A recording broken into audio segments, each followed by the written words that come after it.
Bienvenue à Conte policier. Ce soir, Miss Marple fait face à une disparition déroutante dans le mystère de la courte pointe oubliée.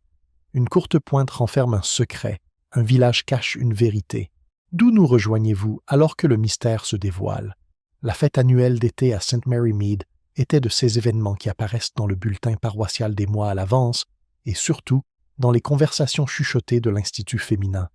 Il y avait des gâteaux de Savoie, jugés et pesés avec une précision impitoyable, des tombolas avec des paniers de confiture et de chutney, et l'interminable défilé de couvre-théières tricotées et de chemins de table brodés que la femme du vicaire vantait consciencieusement sans jamais acheter.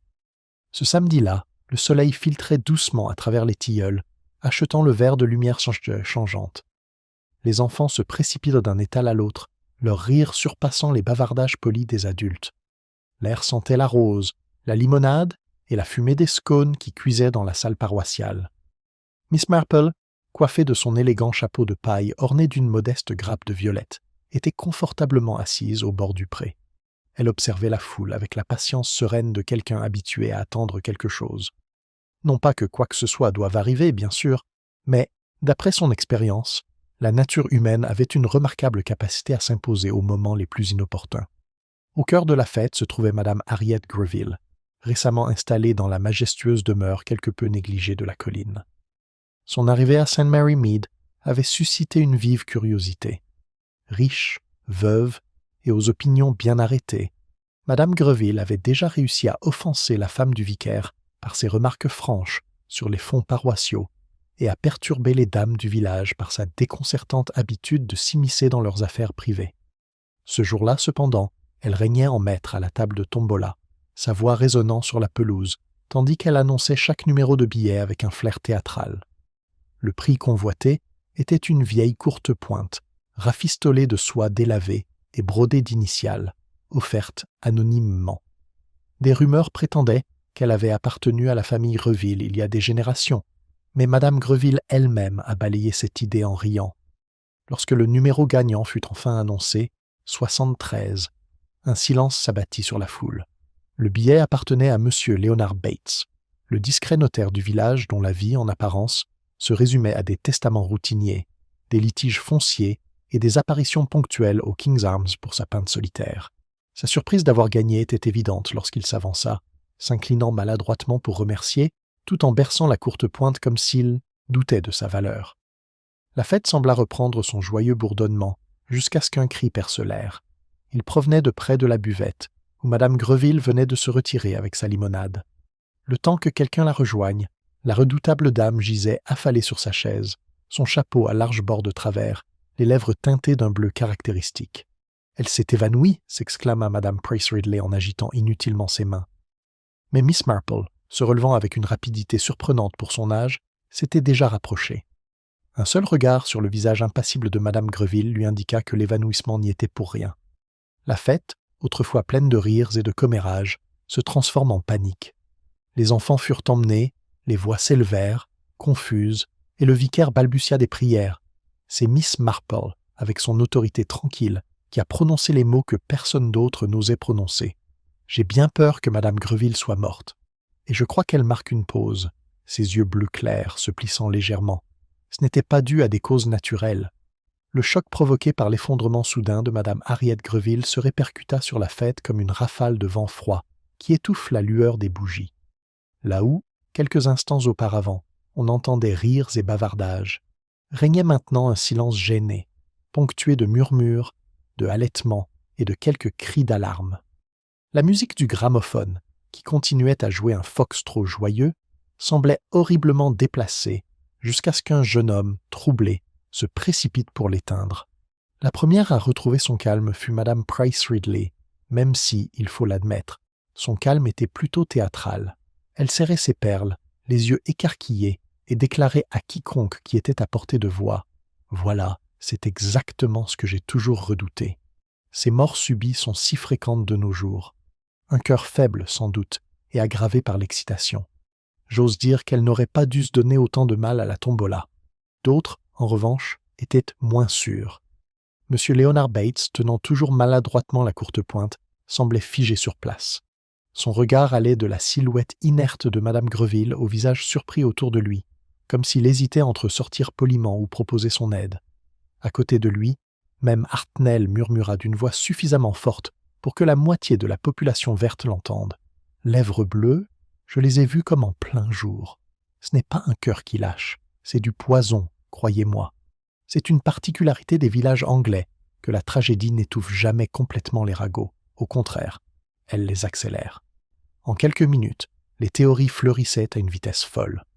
Près de la buvette, 2 vieilles filles murmuraient que Madame Greville avait des ennemis liés aux affaires de son défunt mari. Près du cocotier, un groupe de jeunes femmes spéculait qu'elle avait pris un tonique minceur à la mode. Et au stand de gâteaux, Madame Larche, la femme du boulanger, se pencha vers Madame Bartlett et dit d'un ton sombre « Elle se mêlait d'affaires qu'il valait mieux laisser de côté pour les affaires de famille, à mon avis. Cette courte pointe, vous n'avez pas entendu. Elle appartenait à la famille de son mari. » Miss Marple, qui avait repris sa place en silence, écoutait sans en avoir l'air.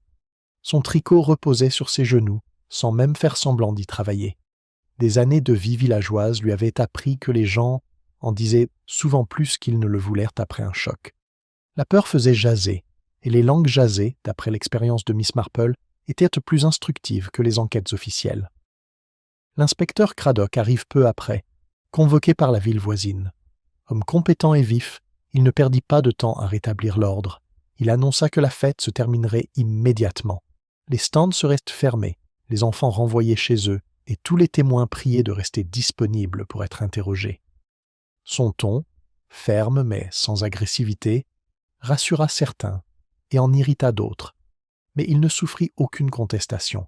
« J'aimerais savoir » s'exclama Madame Price Ridley avec indignation. « Pourquoi on nous traite comme si nous avions commis un crime? La pauvre Madame Greville est morte de cause naturelle. Tout le monde sait qu'elle était douée. » Craddock la regarda avec une patience mesurée. « Le médecin n'a pas encore confirmé la cause, madame. En attendant, nous devons envisager toutes les possibilités. » Son regard s'arrêta brièvement sur le verre de limonade à moitié vide, posé sur la table près du corps. Il ne laissa paraître aucun soupçon, mais Miss Marple, l'observant attentivement, remarqua le détail avec sa satisfaction tranquille habituelle. Pendant ce temps, les villageois commençaient à se disperser, non sans de longs échanges. M. Leonard Bates s'était éclipsé, serrant la courte pointe contre lui, l'air indéchiffrable. Un prix étrange à remporter dans de telles circonstances. Certains murmuraient qu'il la convoitait pour des raisons plus que sentimentales. D'autres disaient qu'il avait l'air profondément bouleversé, comme s'il aurait préféré ne jamais y avoir touché. Près du portail, Miss Diana Wetherby, une jeune femme pleine d'entrain, férue de mode et de séduction, parlait à voix basse mais avec enthousiasme à son amie. « C'est terriblement dramatique, vous ne trouvez pas? Imaginez un meurtre à St. Mary Mead. On pourrait s'y attendre à Londres, mais ici ?» Sa compagne la fit taire nerveusement, jetant des coups d'œil aux hommes de l'inspecteur. Le soir, alors que la fête n'aurait dû laisser que la fatigue confortable d'une journée bien remplie, le village bouillonnait d'inquiétude. Les Sastikiyar rideaux tremblaient tandis que les voisins spéculaient derrière eux. Les téléphones résonnaient de conversations précipitées. La mort de Madame Greville éclipsa tout le reste. Les nuisibles du jardin, les patrons de couture, et même la fête des moissons qui approchait. Chaque maison bourdonnait de conjectures murmurées. Au presbytère, Madame Clément exprima son désarroi à son mari. C'était affreux, peut-être même affreux. Un instant, elle riait et criait des numéros, et l'instant d'après, un seul, et les enfants voyaient tout. Je ne sais pas comment les réconforter. Le vicaire, singulièrement perturbé depuis le début, hocha la tête solennellement. Oui, une tragédie en effet. Mais peut-être faut-il considérer que son heure était venue. Au cœur de la vie, on est dans la mort, vous savez, ma chère. Ces paroles, bien que destinées à apaiser, manquaient de conviction. Pendant ce temps, à la poste, Mademoiselle Hartnell répétait sa version des faits devant un auditoire de plus en plus attentif. Du poison, comme je l'ai dit dès le début. Et vous pouvez en être sûr, la police le confirmera. Oh, j'ose dire qu'il y en a dans la limonade. Elle insistait toujours pour en avoir, plutôt que du thé comme tout le monde. Et qui l'a servi, je vous le demande? Eh bien, c'est Madame Bartlett, sous la tente. Madame Bartlett, corpulente et de bonne humeur, protesta en apprenant l'accusation. J'ai servi de la limonade à la moitié du village. Pourquoi m'en prendrais-je à Madame Greville? De toute façon, c'est elle qui l'a demandé, c'est clair comme de l'eau de roche. Ainsi, la suspicion commença à s'installer dans l'air comme la fumée après un incendie, étouffante, inévitable et prompte à s'attacher à quiconque se trouvait à proximité. Pendant ce temps, Miss Marple retournait à son cottage avec un calme serein. Elle n'avait exprimé aucune opinion publiquement, préférant laisser la conversation s'exprimer librement. Pourtant, assise près de son foyer, plus tard dans la soirée, elle repensa aux particularités de la journée. La mort de Madame Greville, l'étrange trésor de la courte pointe. Le malaise visible de M. Batzel semblait s'entremêler comme des morceaux de tissu coloré, cousus ensemble depuis longtemps. Les gens, se murmure Miss Marple, sont vraiment comme des courtes pointes. Leur vie, leurs secrets, leurs motivations, tout est cousu ensemble, souvent avec des coutures désordonnées. Et parfois, lorsqu'on tire sur un fil, tout se défait. Elle sourit faiblement, non sans tristesse. Car Miss Marple savait bien que la tragédie, même dans un endroit aussi petit que St. Mary Mead, ne surgit jamais de nulle part. Quelque part dans le village, peut-être dans les bavardages d'un voisin, peut-être dans le silence de quelqu'un qui se taisait trop, se cachait le fil conducteur qui expliquerait tout. Et même si les villageois se persuadent d'une douzaine d'explications erronées avant le matin, Miss Marple sentait déjà la faible lueur de la vérité. Elle était encore lointaine, cachée parmi les faiblesses humaines ordinaires, mais elle se fiait à son instinct. Après tout, elle avait passé sa vie à observer la nature humaine sous tous ses déguisements. Demain, la première enquête policière sera lancée, avec de nouvelles spéculations, et peut-être même des accusations. Mais ce soir-là, St. Mary Mead s'enfonçait péniblement dans l'obscurité, sa paix troublée, ses certitudes ébranlées, et ses ruelles paisibles animées de suspicion. Miss Marple posa son tricot, éteignit sa lampe et se prépara à aller se coucher avec sa propreté habituelle. Dehors, un hibou cria à travers les champs, et le village sombra dans un silence pesant. Quelque part parmi ces chaumières bien rangées et ces jardins bien entretenus, un meurtrier évoluait sans être vu. Le lendemain matin, gris et instable, comme si le temps lui-même partageait l'humeur du village. Une fine brume s'accrochait aux haies, et l'horloge de l'église sonnait l'heure d'un son mélancolique. À 9 heures, l'inspecteur Craddock était déjà au travail à St. Mary Mead, son arrivée marquée par la vue de la bicyclette du gendarme, appuyée contre le pré, et par le murmure des voix à l'auberge. Craddock avait loué des chambres au King's Arms pour la durée de l'enquête, une décision qui ravit M. Tompkins, le propriétaire, qui s'attendait à une semaine fructueuse grâce à ceux qui s'attardent dans l'espoir d'en savoir plus. Déjà, plusieurs villageois avaient trouvé une raison de passer devant l'auberge, jetant un coup d'œil discret comme ils le croyaient. L'inspecteur commença par le presbytère, estimant que le vicaire et son épouse, en tant qu'hôtes de la fête, fourniraient un compte-rendu utile du déroulement de la journée. Madame Clément, encore pâle sous le choc, raconta comment Madame Greville avait insisté pour s'occuper elle-même de la table de tombola, affirmant qu'elle pourrait apporter une touche de distinction aux événements. Le vicaire, l'air impuissant comme toujours, confirma que Madame Greville avait semblé de bonne humeur, voire autoritaire, jusqu'à son effondrement soudain. « Elle a bu sa limonade, oui, » ajouta Madame Clément à contre-cœur. « Je m'en souviens, car elle était très exigeante. Elle disait qu'elle trouvait le thé trop fort et que la limonade était le seul rafraîchissement convenable par un temps pareil. « J'espère vraiment, balbutia-t-elle, que je ne suggère rien d'inapproprié. C'était tout à fait innocent. » Craddock prenait des notes dans son carnet, le visage impassible. Il avait appris depuis longtemps que les villageois étaient souvent plus volontaires qu'ils ne le pensaient. En milieu de matinée, il se rendit au bureau de poste, où mademoiselle Hartnell était plus que pressée de partager son récit. « Poison, inspecteur, comme je l'ai dit à tout le monde hier. J'ai vu ses lèvres bleuies, et ce n'est pas ce qui arrive en cas d'évanouissement. Le mari de ma cousine est mort de la digitaline, et c'était exactement la même teinte. » Elle se pencha plus près, baissant la voix. « À mon avis, la question n'est pas de savoir si elle a été empoisonnée, mais de savoir qui a eu l'audace de le faire en public. » Craddock la remercia avec une patience professionnelle, même s'il songea intérieurement que de telles affirmations, bien que théâtrales, étaient de peu d'utilité. À peine sortit-il que Madame Bartlett, rouge d'indignation, l'intercepta dans le chemin. « J'ai entendu dire que mon nom a été mentionné, dit-elle avec véhémence. C'est absurde. J'ai versé des dizaines de verres, sans penser à autre chose qu'à répondre à la demande. Et en plus, Madame Greville était déjà assise quand j'ai apporté le plateau.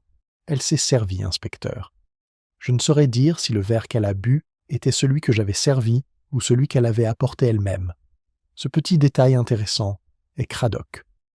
Il posa quelques questions supplémentaires, puis la relâcha après l'avoir rassurée. Pourtant, l'idée subsistait que la limonade avait été accessible à beaucoup et que personne ne pouvait encore être lié au verre de Madame Greville. Pendant ce temps, Miss Marple passait la matinée dans son jardin, taillant ses rosiers avec une apparente insouciance. Les voisins qui passèrent la trouvaient aussi placide que d'habitude, même si elle ne manquait pas de poser quelques questions douces avec sa douceur. À la jeune Madame Larche, elle fit remarquer combien le choc avait dû être terrible pour les enfants. À M. Pritchard, l'instituteur à la retraite, il fit remarquer que les morts subites lors des fêtes étaient heureusement rares, même si je me souviens d'une fois à Littlehampton où une femme s'était étouffée avec un gâteau de graines. Chaque commentaire inspirait confiance, et à midi, Miss Marple avait accumulé une douzaine de bribes d'informations qu'elle gardait précieusement en mémoire. Au déjeuner, l'inspecteur Craddock rend visite à M. Leonard Bates, le gagnant réticent de la courte pointe. L'avocat le reçut dans son bureau bien rangé au-dessus de High Street, d'un air raide mais courtois. La courte pointe, curieusement, reposait pliée sur une chaise derrière son bureau, comme s'il n'avait pas encore décidé quoi en faire. « C'était une sacrée scène hier, dit l'inspecteur Bates en ajustant ses lunettes. Je ne peux pas prétendre avoir bien connu Madame Greville. Nous avons eu quelques échanges, des détails mineurs concernant ses biens, mais rien de grave. » Le regard de Craddock se porta sur la courte pointe. « Tu semblais surpris par ta victoire. » Bates hésita. « En effet, j'avais acheté un billet simple pour soutenir la fête. Je ne souhaitais pas de prix. Le Quiltwell, c'est une chose curieuse, n'est-ce pas? Vieux, usé, sans réelle valeur. Certains disent pendant qu'il appartenait à la famille Greville. C'est ce que l'on dit, répondit Bates d'un ton neutre. J'avoue n'en rien savoir. Je ne m'intéresse guère aux reliques domestiques. Mais ses mains le trahirent. Elles se crispèrent sur le bord de son bureau, comme pour le stabiliser. Craddock remarqua le geste, mais n'en demanda pas plus. Ailleurs dans le village, les conversations prennent des tournures de plus en plus fantaisistes. Chez l'épicier, Madame Price Ridley déclara que Madame Greville s'apprêtait à révéler un scandale impliquant peut-être l'une des jeunes dames aperçues en voiture en ville avec un homme qui n'était pas son frère. À la laiterie, Madame Larche suggéra que la jalousie avait joué un rôle, car Madame Greville n'avait-elle pas reçu une attention particulière du colonel Melrose lors de la fête? Le colonel, un officier à la retraite passionné de souvenirs, nia fermement lorsque l'histoire lui parvint. Miss Marple entendit ces récits, tandis qu'elle se déplaçait discrètement parmi ses voisins. À chacun, elle répondait par de doux hochements de tête, sans jamais contredire, sans jamais s'engager. Mais intérieurement, elle pesait soigneusement les remarques. Les êtres humains, songeait-elle, imaginent souvent des mobiles qui en disent plus sur eux-mêmes que sur le crime commis. Jalousie, envie, orgueil blessé, autant de choses courantes dans les villages que dans les grandes demeures. Ce soir-là, l'inspecteur Craddock convoqua une petite réunion au King's Arms avec son agent et le docteur Haydock, le médecin local. Le médecin avait examiné le corps et n'avait rien trouvé de concluant pour expliquer le décès, tout en admettant la possibilité d'un empoisonnement. Des analyses seraient nécessaires et les résultats prendraient du temps. En attendant, Craddock insista pour obtenir des observations. C'était une femme forte pour son âge, a déclaré Haydock. Aucun antécédent de faiblesse cardiaque. Elle n'était pas du genre à s'évanouir. Craddock se renversa dans son fauteuil, les sourcils froncés. Nous devons donc partir du principe que sa mort n'était pas naturelle. À leur insu, Miss Marple était assise près du feu, tricotant, réfléchissant aux événements de la journée. Elle n'avait pas perturbé l'enquête officielle, bien qu'elle ait absorbé tout ce qui se disait autour d'elle. Une remarque en particulier la hantait, l'insistance de Madame Bartlett sur le fait que Madame Greville s'était servie à son verre. Cette indépendance d'action, comme le caractère de Madame Greville, sembla à Miss Marple à la fois naturelle et suspecte. Pour l'instant, elle ne dit rien. Elle attendrait, comme toujours, que les petits détails, apparemment insignifiants, révèlent leur nature. Miss Marple était convaincue que la nature humaine ne se dissimulait jamais vraiment. Il suffisait de patience pour observer. L'enquête commençait ainsi à ses débuts. La police recueillait les témoignages, les villageois émettent des hypothèses, et Miss Marple constituait discrètement sa propre mosaïque de vérité. La nuit tombe à nouveau sur St. Mary Mead, sa tranquillité troublée par l'ombre du meurtre. Quelque part, cachée derrière les rideaux de dentelle et les jardins soignés, se trouvait la clé de la mort subite de Madame Greville. Et Miss Marple, avec son regard doux et ses questions sans prétention, comptait bien la trouver. L'inspecteur Craddock, malgré toute sa rigueur professionnelle, n'était pas à l'abri des pressions de la tante. La mort soudaine de Madame Harriet Greville avait suscité plus que de la curiosité. Elle avait perturbé la paix de tout un village. Laisser l'affaire sans réponse, même quelques jours, aurait entraîné le chaos. Aussi, dès le 2e soir de son enquête, il commença à envisager sérieusement des suspects. Le nom le plus évident, murmuré dans presque tous les recoins de St. Mary Mead, était celui de M. Leonard Bates, l'avocat. Son étrange fortune d'avoir remporté la courte pointe, conjuguée à son malaise visible, avait fait de lui l'objet de spéculations constantes. Certains disaient qu'il convoitait la relique pour son lien supposé avec la famille Greville. D'autres murmuraient qu'il avait été dans la confidence de Madame Greville et craignait peut-être les secrets qu'elle pourrait révéler. Quelles qu'en soient les zones dont la antillasse, les raisons, la suspicion le tenaillait comme une épine dans le pied. Craddock appela Bates une fois de plus au King's Arms, le soir cette fois, alors que la salle résonnait de murmures et de regards en coin. Bates entra d'un pas raide, sa silhouette fine et droite, l'air défensif. Il s'assit en face de l'inspecteur, la courte pointe soigneusement pliée sur son bras, comme s'il n'osait pas la laisser sans surveillance. « Vous avez gardé la courte pointe près de vous, monsieur Bates, » observa Craddock avec douceur. « C'était mon prix, » répondit Bates d'un ton sec. « Un prix ridicule, je vous l'accorde, mais le mien quand même. Je le croyais plus en sécurité sous ma garde que d'être soumis aux ragots incessants du village. Certains disent à ce que vous et Madame Greville aviez des affaires ensemble. Question mineure seulement. Routinière. Elle souhaitait se renseigner sur la vente d'un terrain. Rien de particulier. » Les yeux de Craddock se plissèrent là légèrement. « Pourtant, vous étiez présent à la fête. Vous aviez acheté un billet et vous en étiez ressorti avec ce trésor. Un objet qui, disait-on, appartenait à la famille de son mari. Elle meurt dans l'heure. Ne voyez-vous pas que les villageois pourraient considérer cela comme une simple coïncidence ?» Les mains de Bates tressaillirent sur la courte pointe, lissant inutilement le tissu. « Je ne peux pas m'opposer à ce que les gens choisissent de croire. Les coïncidences arrivent, inspecteur. Quant à la mort de Madame Greville, je n'y étais pour rien. J'étais à découvert, entouré de témoins. Si elle avait été empoisonnée, ce n'était pas moi. » Les mots étaient assez raisonnables, mais ses gestes nerveux et la sueur froide qui perlait sur son front dissuadent Craddock. Pourtant, les preuves manquaient, et la suspicion seule ne suffirait pas. Pendant ce temps, les ragots suivaient leur cours. Chez l'épicier, Madame Price Ridley déclarait indécent que Bates se promène dans le village avec la courte pointe drapée sur son bras. À la poste, Mademoiselle Hartnell insistait sur le fait que les hommes vivant seuls devaient toujours être surveillés de près, surtout lorsqu'ils s'occupaient de collections étranges de vieux documents. Et au presbytère, Madame Clement confia à son mari que l'expression de M. Bates lui avait donné froid dans le dos. On aurait dit, disait-elle, qu'il gardait bien plus que du tissu et des pointes de couture. Pourtant, tout le monde n'était pas prompt à condamner. Le colonel Melrose, franc et franc, balaya la conversation d'un revers de main. Bates est un chien ennuyeux, mais pas un scélérat. Les avocats ne sont pas du genre à glisser du poison dans la limonade. Il s'agissait plus probablement d'un accident ou d'une maladie. Ces femmes font une montagne d'une taupinière. Miss Marple, assise sagement aux côtés du colonel au thé du presbytère cet après-midi-là, ne fait aucun commentaire.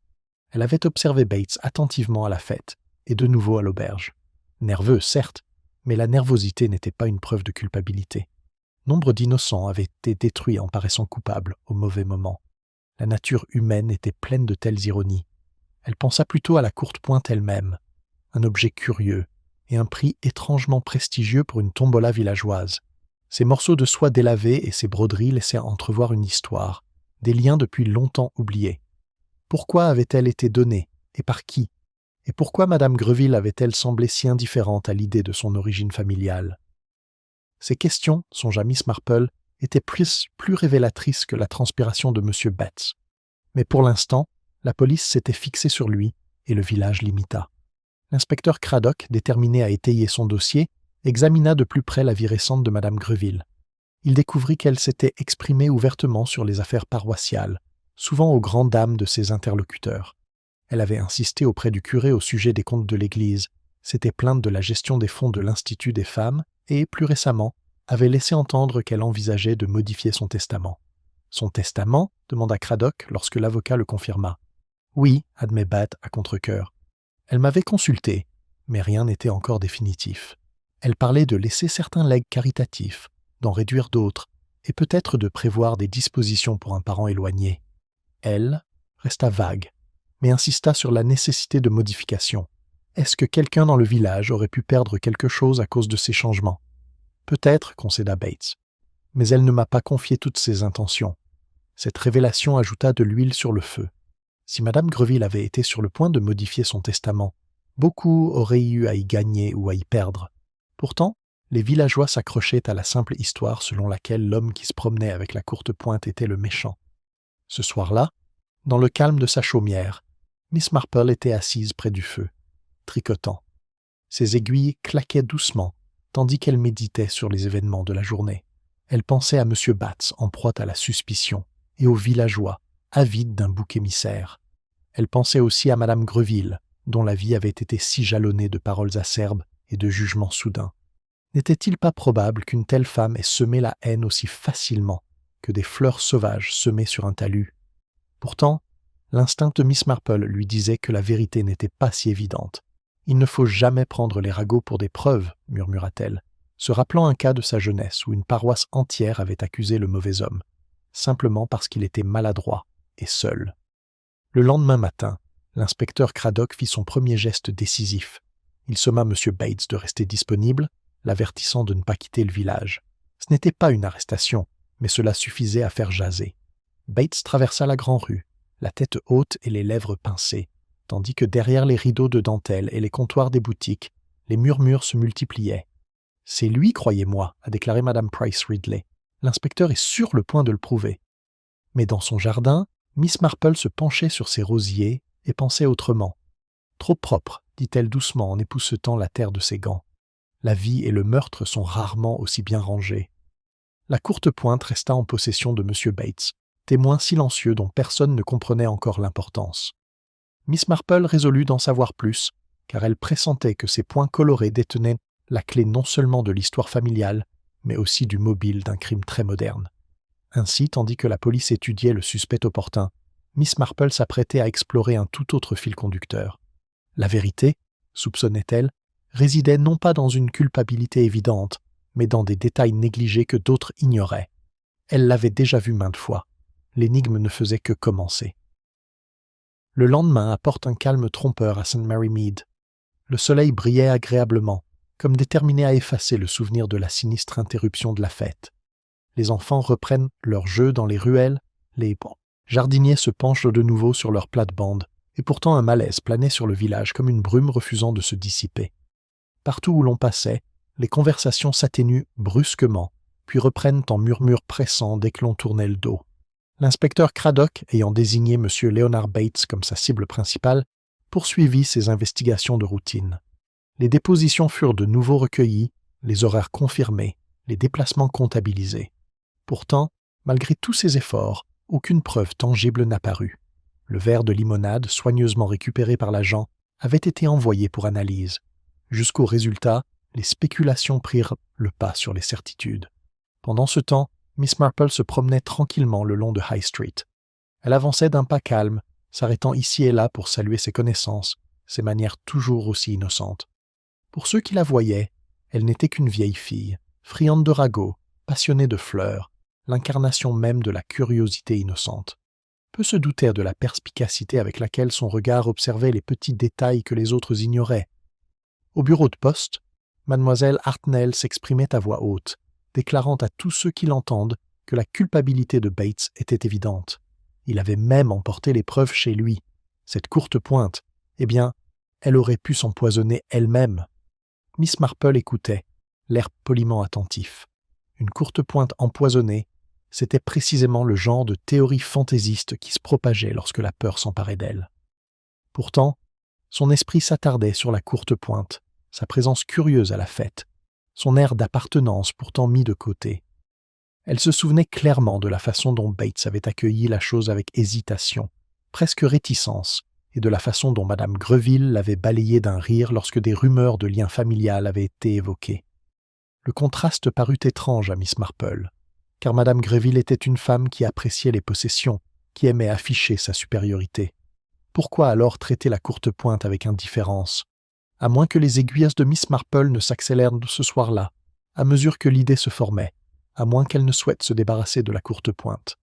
Plus tard, dans l'après-midi, Miss Marple rend visite à Madame Bartlett, dont l'indignation d'être impliquée ne s'était pas encore apaisée.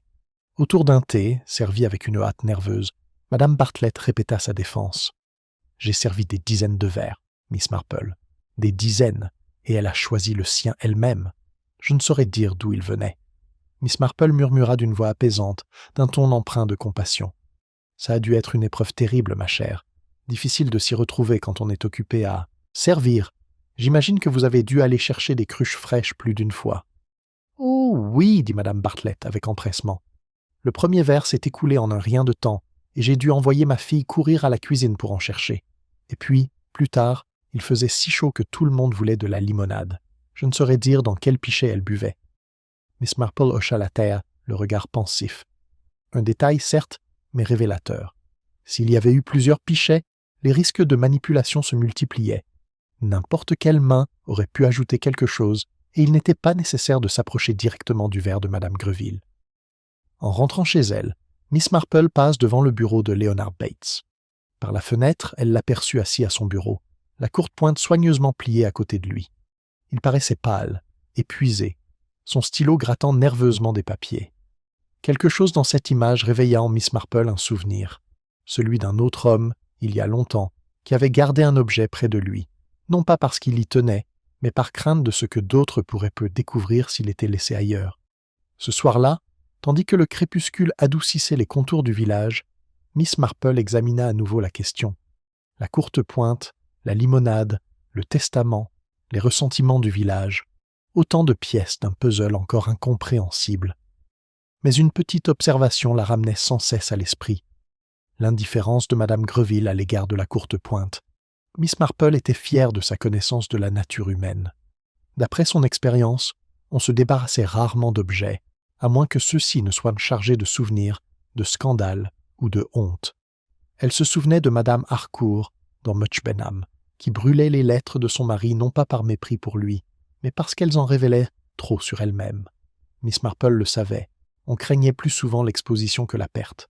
Et alors elle s'est demandé, de quoi avait peur Madame Greville dans cette courte pointe? La réponse, bien sûr, n'était pas encore visible. Mais Miss Marple était patiente. Elle savait qu'un seul point, une fois tiré, pouvait tout défaire. Ailleurs dans le village, la tension montait. Madame Price Ridley insistait pour que l'inspecteur Craddock procède à une arrestation immédiate, sans quoi nous dormirions tous avec des bouteilles sous clé. Le colonel Melrose rejetait ces propos comme des absurdités, même s'il admettait, en privé, qu'il y avait quelque chose de vraiment étrange dans cette affaire. Le docteur Haydock, interrogé plus longuement par Craddock, confirma que Madame Greville ne présentait aucun signe de maladie, ni de faiblesse cardiaque, ni pulmonaire. Elle était en excellente santé pour une femme de son âge, affirma-t-il fermement. Elle n'avait jamais connu d'évanouissement. Ce qui l'avait tuée n'était pas dû à la nature. L'affaire resta donc lettre morte dans les cercles officiels, tandis que dans les recoins tranquilles de St. Mary Mead, l'esprit vif de Miss Marple poursuivait son œuvre. Elle repensa aux paroles de Madame Bartlett. Je ne saurais jurer dans quelle cruche elle buvait. Une telle incertitude, songea Miss Marple, était un terrain fertile pour un meurtrier. Le lendemain matin, Miss Marple fit un détour par la salle paroissiale, où les vestiges de la fête persistaient. Quelques tables à tréteaux étaient adossées au mur, les guirlandes affaissées, et une légère odeur de gâteau rassis flottait dans l'air. Là, près de la porte, elle remarqua un petit morceau de tissu accroché à un éclat de bois. Elle se pencha et ramassa un morceau de soie délavée, orné de minuscules roses. Elle pensait que cela correspondait au morceau de la courte pointe de Madame Greville. Pourquoi un morceau s'était-il détaché ici, dans la salle où l'on préparait les rafraîchissements? Miss Marple le tenait délicatement entre ses doigts, l'esprit bourdonnant d'une réflexion silencieuse. C'était une découverte triviale, facilement négligeable. Mais elle avait appris depuis longtemps que de telles broutilles comptaient souvent. Elle glissa le tissu dans son réticule et continua son chemin, l'air serein. Aux yeux de tous, elle n'était qu'une gentille vieille dame prenant l'air. Pourtant, dans son esprit, les pièces commencèrent à bouger, dessinant la vague silhouette de quelque chose de bien plus sombre que le hasard. Le village pouvait bien bavarder sans fin sur les testaments et les jalousies, mais Miss Marple soupçonnait que la réponse ne résidait pas dans de vastes théories, mais dans ce détail discret que Madame Greville avait cherché à écarter et que quelqu'un d'autre avait été déterminé à utiliser. La courte pointe n'était pas une simple curiosité. C'était un message transmis de génération en génération, un témoin du passé qui s'était infiltré dans le présent. Et Miss Marple, patiente comme toujours, avait bien l'intention de le lire. Au 4e jour après la mort de Madame Greville, l'atmosphère à St. Mary Mead est passée du choc à une suspicion latente. Ce qui avait commencé par des murmures au comptoir des magasins s'était transformé en déclarations audacieuses, car le village anglais, bien qu'habillé à la discrétion, ne résiste pas longtemps à la tentation du scandale. La vue de l'inspecteur Craddock arpentant la grande rue, carnet à la main, fait trembler les volets et rapproche les têtes comme des abeilles en grappe autour d'une ruche. La première véritable confrontation eut lieu lors de la réunion de l'Institut des femmes. D'ordinaire, ces rassemblements étaient consacrés à des concours de confiture et à des modèles de crochet. Mais cet après-midi-là, à peine le compte rendu avait-il été lu que Madame Price Ridley se leva, l'air sévère et crispé. « Il est grand temps, a-t-elle annoncé, que la vérité soit dite. Nous ne pouvons pas vivre éternellement sous ce nuage. Le comportement de M. Bates est des plus suspects, et je suis, pour ma part, étonné que l'inspecteur n'ait pas réagi. » Un murmure d'approbation s'éleva, bien que Mme Bartlett fût devenue rouge de rage. « C'est malhonnête d'accuser sans preuve, dit-elle avec fermeté. Leonard Bates est peut-être nerveux, mais cela ne fait pas de lui un meurtrier. Je ne laisserai pas le stand de limonade être accusé, même si tout le monde y a bu, moi y compris. »« Oh, bien sûr que vous diriez ça, intervint mademoiselle Hartnell d'une voix aiguë. Vous l'avez versé, après tout. Vous ne pouvez pas vous attendre à ce que nous oublions cela. » Les yeux de Madame Bartlett se remplirent de larmes de colère. « Je n'ai rien fait de mal, et vous le savez. Si du poison s'est glissé dedans, c'est après avoir laissé le pichet sur la table. N'importe qui aurait pu le trafiquer à ce moment-là. » La réunion se dissipa dans des échanges houleux, les accusations fusent de part et d'autre. Même la femme du vicaire, qui tentait vaillamment de rétablir le calme, se trouva noyée. Finalement, le colonel Melrose, dont la présence était rare mais dont la voix portait encore son autorité, tonna. « Ce n'est pas une façon de se comporter, mesdames.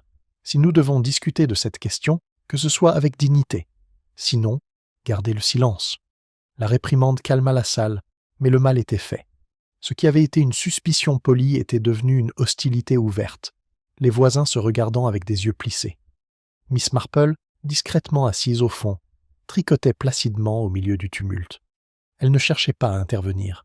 Elle savait pertinemment que les disputes en disaient souvent plus que les aveux, et en écoutant, elle percevait les accents de peur, de défensive et d'indignation. Plus tard dans la soirée, une autre dispute perturba le calme du village. Au King's Arms, la jeune Diana Weatherby, rouge d'indignation, affronte directement Leonard Bates. Autant l'admettre, Monsieur Bates. Tout le monde sait que vous avez affaire à Madame Greville, et maintenant, comme par hasard, elle est morte.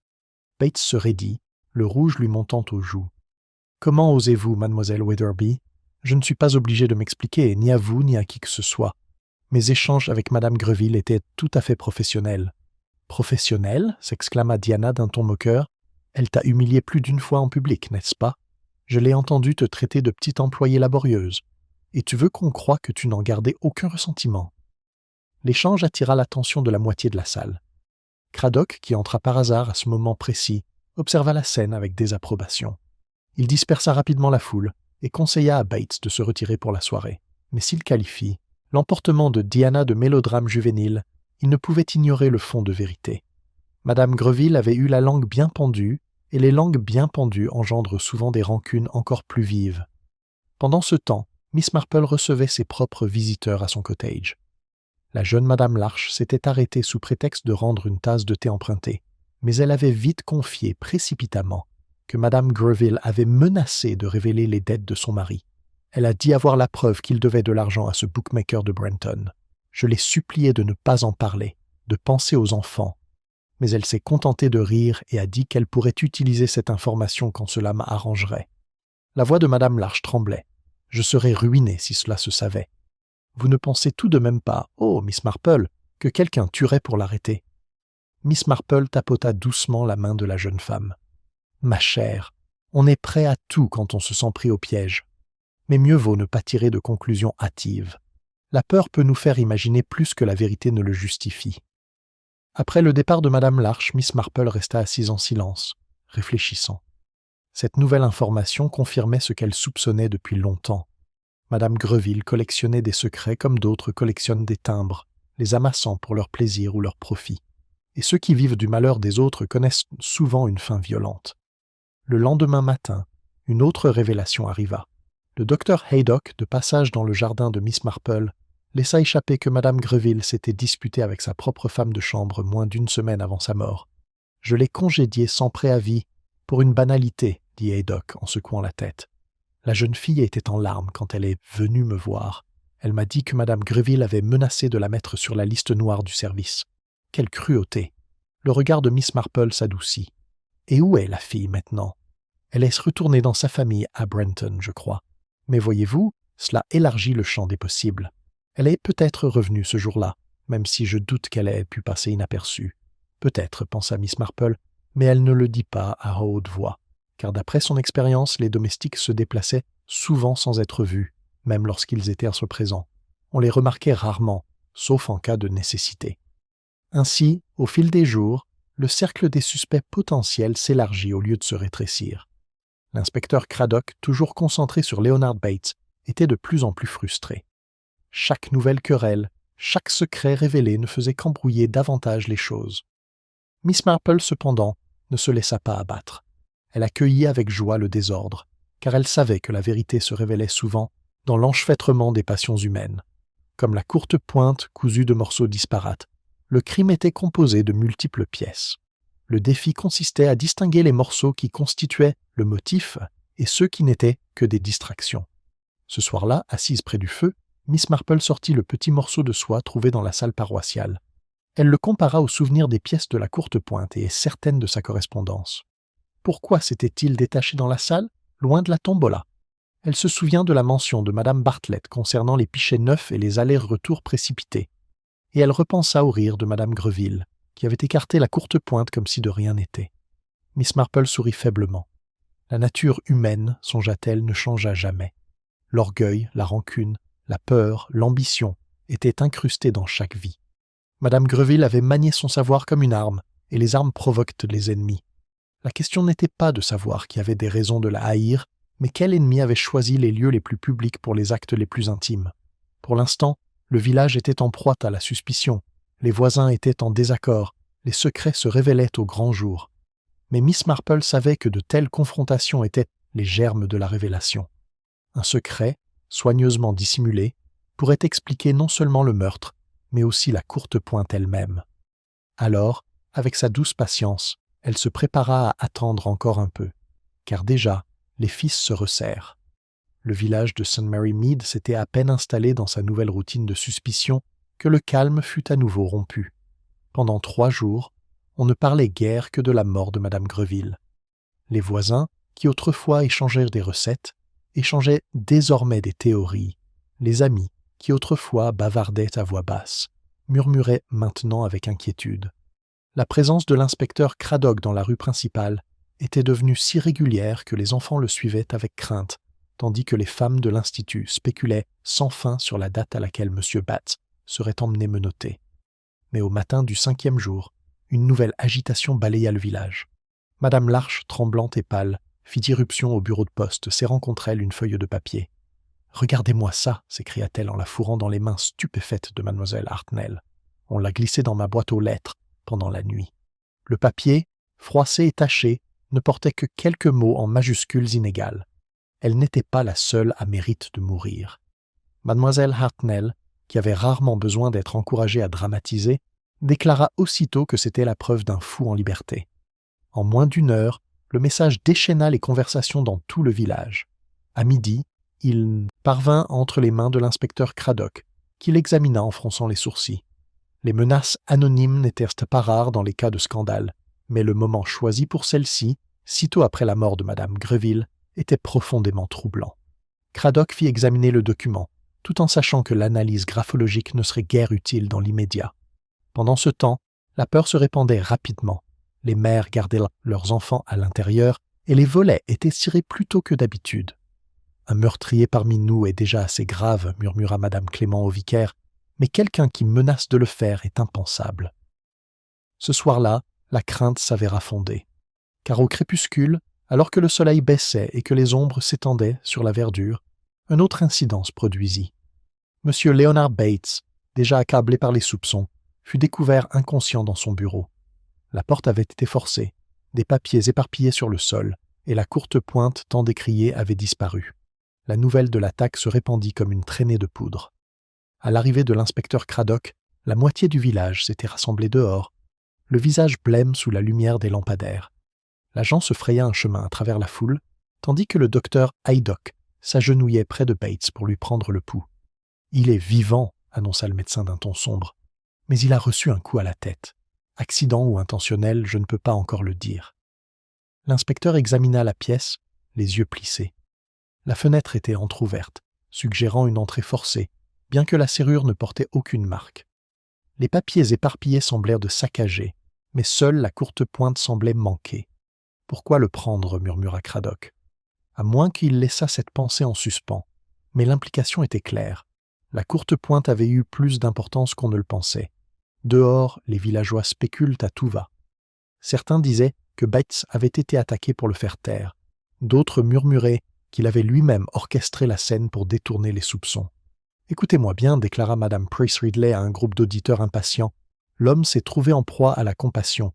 Tout cela fait partie d'un complot. » Miss Marple, qui se tenait silencieusement à l'écart de la foule, ne se joignit pas aux spéculations. Son regard se posa sur la fenêtre obscure du bureau du notaire. Elle se souvint du fragment de tissu trouvé dans la salle paroissiale, et ses soupçons s'approfondirent. Le vol de la courte pointe n'était pas un acte aléatoire, mais délibéré, intentionnel. Quelqu'un craignait ce qu'il pourrait révéler. Le lendemain, Bates reprit connaissance, même si ses souvenirs de l'attaque étaient flous. « J'ai entendu un bruit, dit-il faiblement à Craddock. Je me suis levé de mon bureau, puis plus rien. Que l'obscurité. À mon réveil, j'étais là, avec le médecin à mes côtés. Savez-vous qui vous souhaite du mal ?» Bates secoua la tête, l'air troublé. « Je n'ai pas d'ennemi, inspecteur du moins. Aucun qui mérite la violence. Mon travail est ennuyeux, routinier. Quant à la courte pointe, je ne comprends pas pourquoi quelqu'un pouvait la désirer. Je l'ai gardée uniquement pour éviter les ragots. Elle n'a aucune valeur. » Mais Miss Marple, en entendant cela, sourit faiblement. Elle savait que les gens sous-estiment souvent la valeur des objets qu'ils souhaitent le plus rejeter. Pendant ce temps, la frustration de Craddock grandissait. L'affaire, déjà compliquée, avait pris une nouvelle tournure. Les villageois, satisfaits de voir les soupçons se porter sur Bates, se retrouvaient alors plongés dans un nouveau sillage de doute. Si Bates était à la fois une victime et un suspect, alors qu'y restait-il ? Les soupçons se déplacent avec inquiétude. Certains pointèrent à nouveau du doigt Madame Bartlett, affirmant qu'elle avait la meilleure chance à la fête. D'autres ranimèrent les rumeurs concernant le mari de Madame Larche, dont les dettes auraient pu être dévoilées. Quelques-uns murmurèrent, même au sujet du colonel Melrose, bien que la plupart jugeaient cette idée absurde. Miss Marple, écoutant, observa que la peur était comme un colorant dans l'eau une fois versée. Elle colorait tout, aussi clair fût-il auparavant.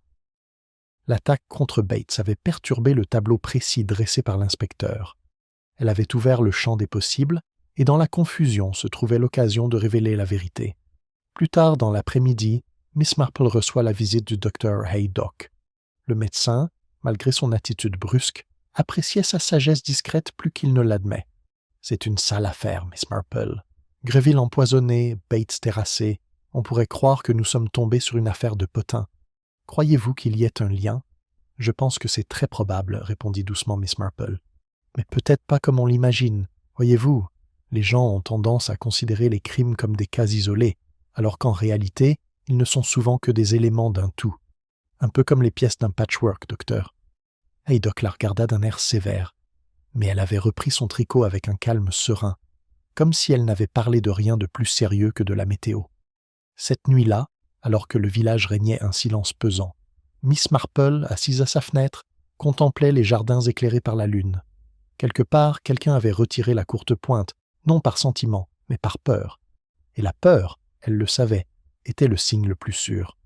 Les villageois pouvaient sursauter face aux menaces et se disputer à cause des soupçons, mais le regard de Miss Marple était fixé sur les détails oubliés. Un morceau de soie, un héritage oublié, l'indifférence d'une femme qui sonnait faux. Elle vit le motif se dessiner, faible mais indéniable, tissé de la faiblesse et de la folie humaine.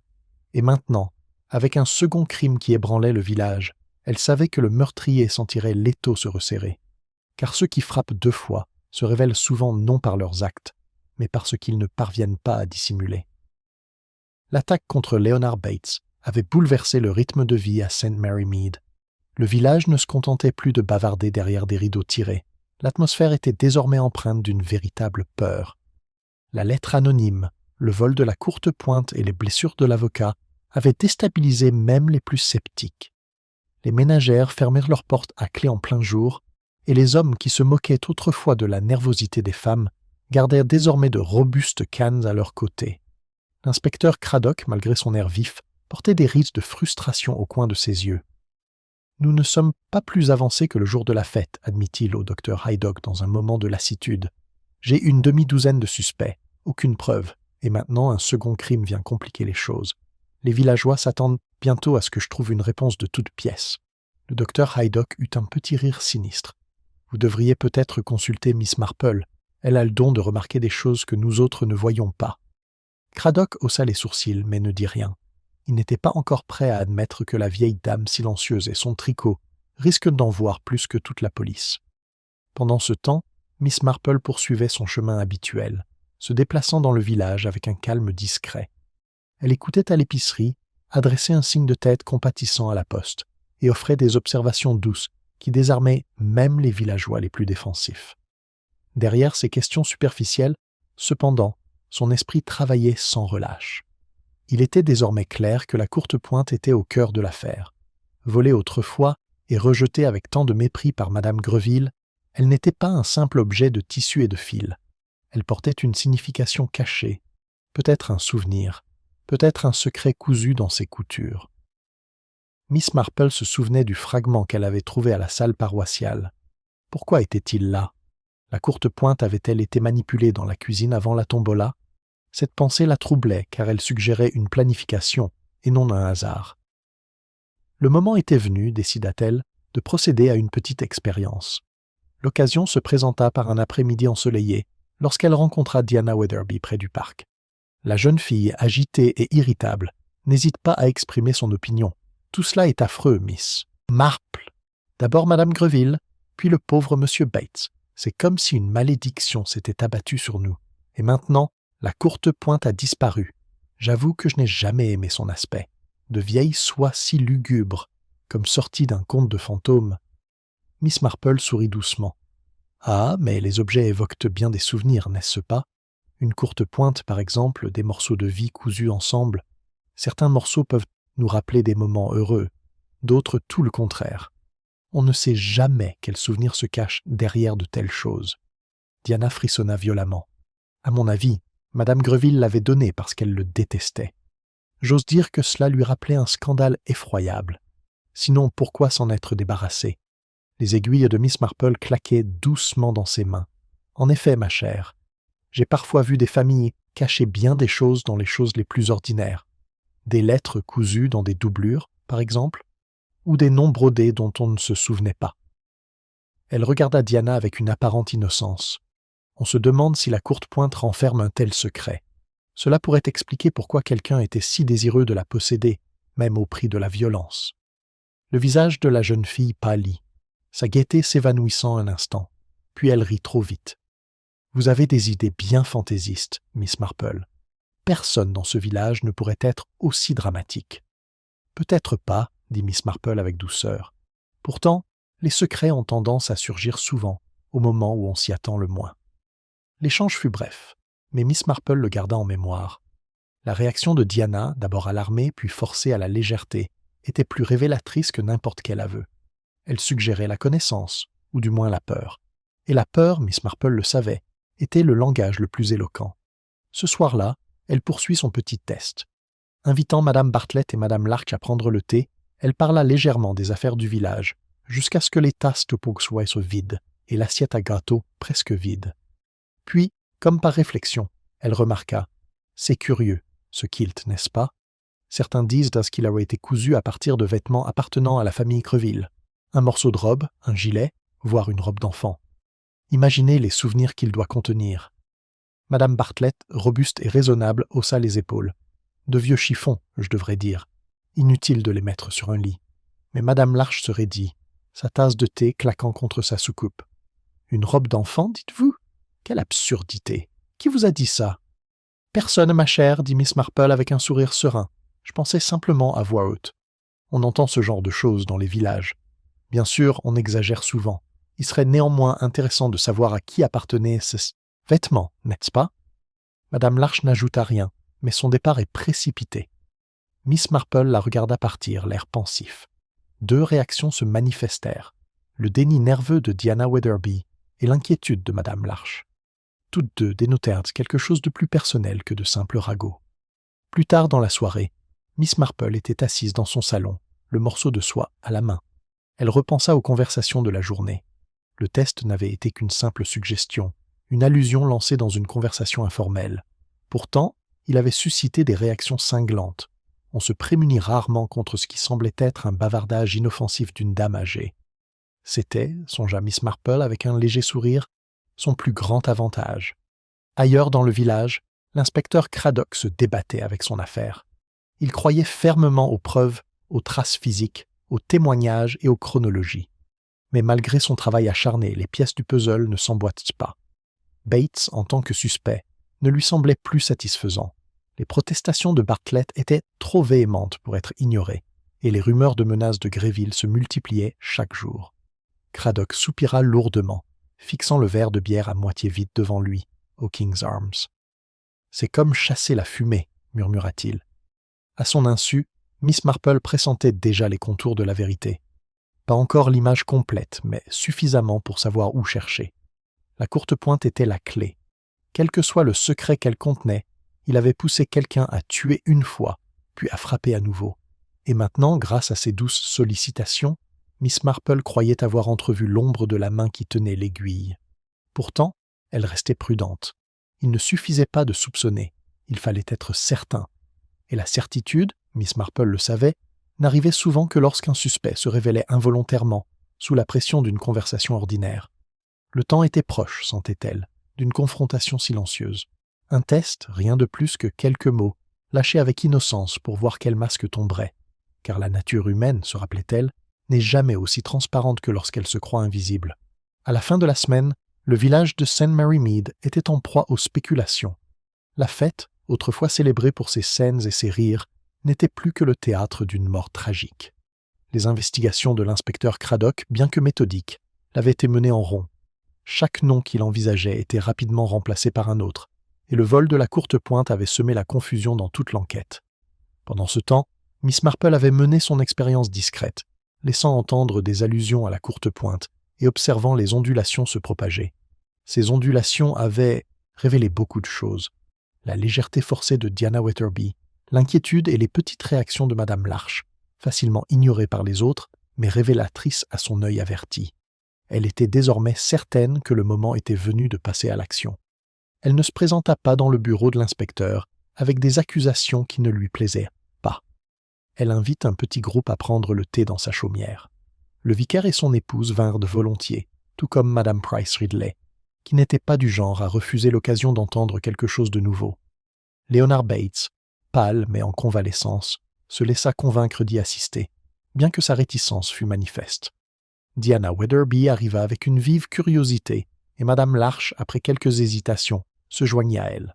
Le colonel Melrose apparut sans y être invité, mais accueilli avec plaisir, déclarant qu'un peu de bon sens pourrait être utile parmi tant de poules. L'inspecteur lui-même fut persuadé par le docteur Haydock, qui lui assura que les thés de Miss Marple apportent souvent des éclaircissements remarquables. Craddock arriva le dernier, figé par le scepticisme, mais disposé à écouter. Le salon était chaleureux, le feu allumé, et Miss Marple s'affairait avec des tasses et des soucoupes, son attitude aussi ordinaire que si rien de grave n'était en jeu. Ce n'est qu'une fois que tout le monde fut assis et confortablement servi qu'elle commença, d'une voix douce, presque désolée. « Ce fut une semaine des plus pénibles, dit-elle, et je crains que nous ayons tous souffert de peur et de suspicion. La pauvre Madame Greville n'était peut-être pas une femme aimée, mais sa mort n'en fut pas moins choquante. Et puis, cher Monsieur Bates, si cruellement frappé qu'on pourrait croire que nous vivions dans un roman à un sou. Il y eut des murmures d'approbation, bien que Madame Price Ridley reniflât comme si elle était impatiente de passer à la partie importante. Miss Marple continua, le regard doux.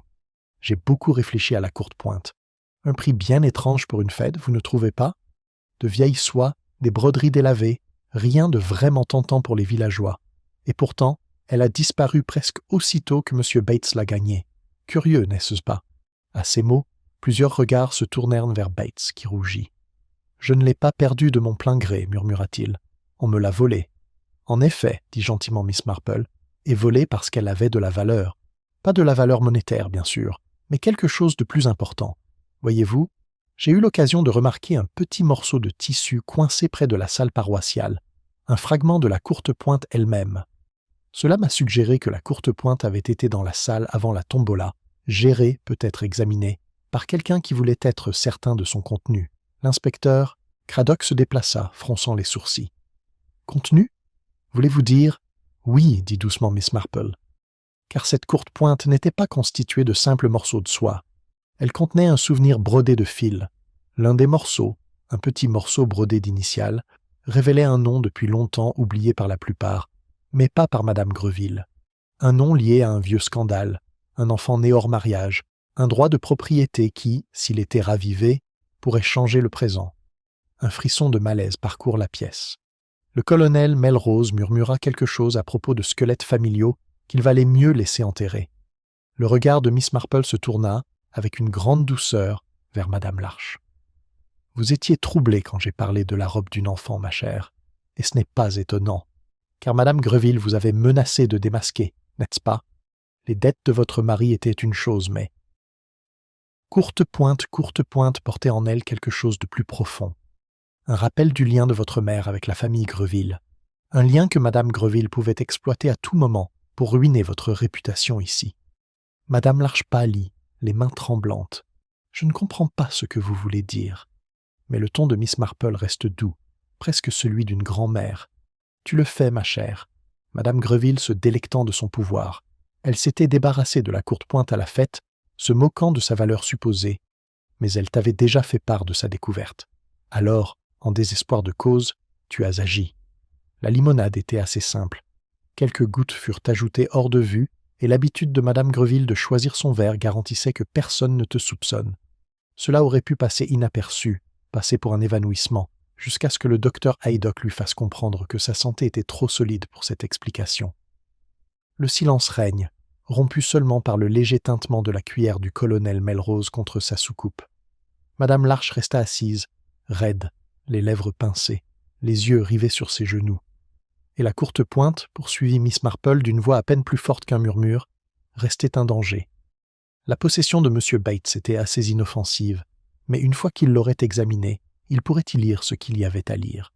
Vous avez donc frappé à nouveau, non pas fatalement, car vous étiez effrayé et pressé, mais suffisamment pour emporter la courte pointe. Sa disparition était votre protection, du moins vous le pensiez. L'inspecteur Craddock se pencha en avant, le visage dur. « Accusez-vous Madame Larche de meurtre, Miss Marple ?»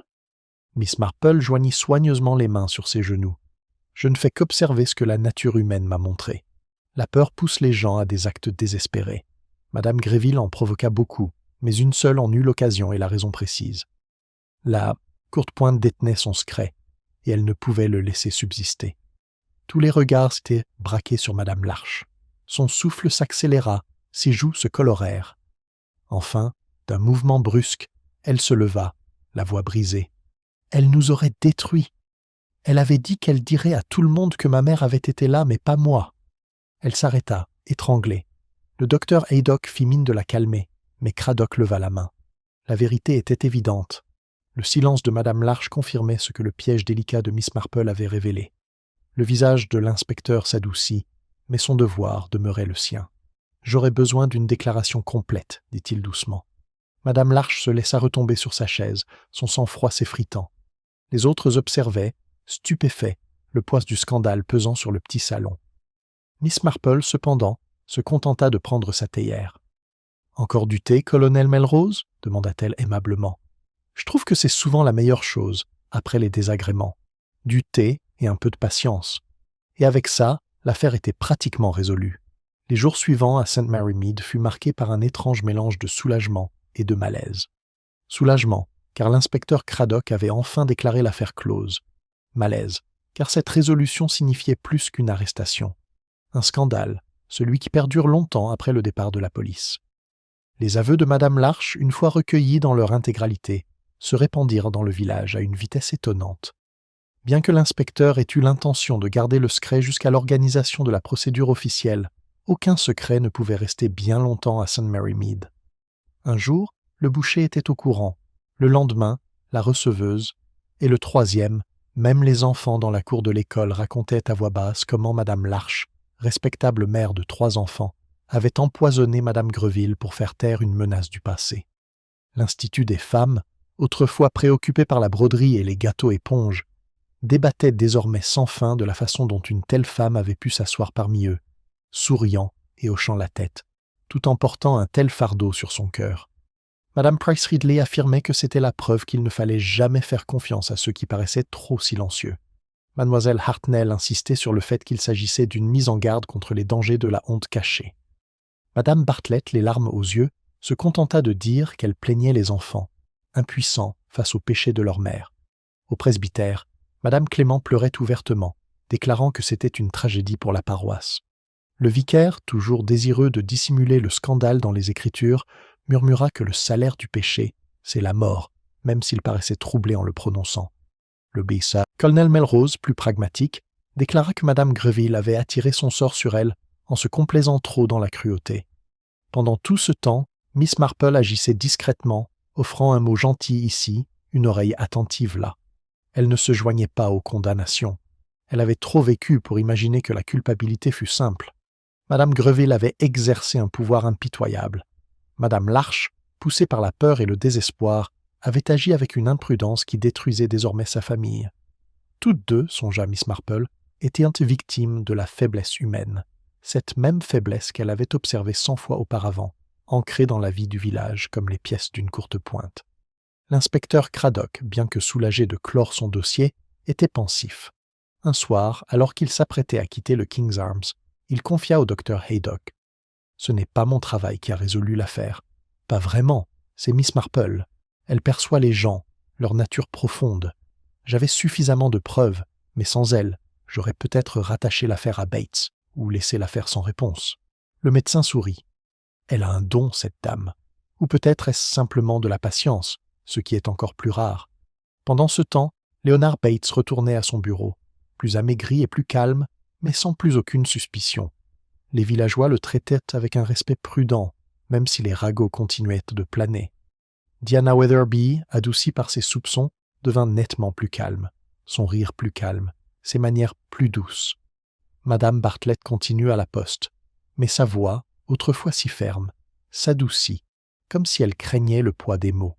Quant à Madame Larche, elle fut emmenée discrètement, ses enfants confiés à des proches. Le village parlait d'eux avec pitié, non sans curiosité. Qu'adviendrait-il d'eux privés de leur mère et marqués par le scandale? Seul l'avenir le dirait. Miss Marple, après le déluge de visiteurs et de questions, retrouva enfin sa paisible routine. Ses rosiers firent ses besoins d'être taillés, son tricot attendait, et le rythme de la vie villageoise, bien que perturbé, retrouva ses rythmes habituels. Pourtant, assise un soir près de sa fenêtre, elle ne put s'empêcher de réfléchir à la nature de la tragédie. La courte pointe, cette relique fanée, avait été le fil conducteur qui reliait tout. Ces morceaux ne contenaient pas de simples lambeaux de tissu, mais des fragments de vêtements autrefois portés, d'initiales autrefois cousues, de souvenirs autrefois chéris ou cachés. Elle avait transporté l'ombre d'un vieux scandale dans le présent, et ce faisant, avait coûté la vie à 2 femmes, Madame Greville par sa malveillance et Madame Larche par sa peur. Miss Marple repensa à d'autres courtes pointes qu'elle avait vues, dans d'autres chaumières, cousues avec amour et patience. Ces courtes pointes racontaient aussi des histoires, mais de chaleur, de continuité et de fierté familiale. Quelle tristesse que celles-ci aient été, différents patchworks de secrets, ces points de suture liant ensemble la honte et la cruauté, jusqu'à ce que les coutures se déchirent. Elle soupira doucement et se servit une autre tasse de thé. « C'est toujours pareil, » murmura-t-elle. « La nature humaine, avec toutes ses petites faiblesses. L'avidité, la peur, l'orgueil, le village de malice en est exempt. Et ainsi, de temps à autre, la tragédie survient. Ce n'est pas la faute de la courte pointe. Ce n'est même pas entièrement la faute de Madame Larche. C'est simplement la façon dont les choses se passent, quand la faiblesse rencontre l'opportunité. Dehors, le soir s'épaississait, le ciel se teintant de rose et de violet. Les champs s'étendaient paisiblement, les haies bruissèrent de petits oiseaux, et l'air embaumait légèrement la fumée de bois. St. Mary Mead, secouée mais endurante, retrouva son rythme. Les enfants riaient de nouveau dans les ruelles, l'Institut des femmes préparait son prochain événement, et le curé préparait un sermon sur le pardon. Miss Marple plia soigneusement son tricot dans son panier et se leva pour tirer les rideaux. Demain, le village s'éveillait à un autre jour, ses scandales s'estompant dans la mémoire, sa vie continuant comme toujours. Mais sous la surface sereine, elle le savait, la nature humaine restait la même, pleine de secrets, pleine de défauts, et toujours, à sa manière discrète, attendant d'être observée. Et Miss Marple, avec son regard doux et son esprit vif, continuait d'observer, car dans chaque village, dans chaque vie, le motif de la courte pointe se répétait, et elle, plus que quiconque, avait appris à le déchiffrer.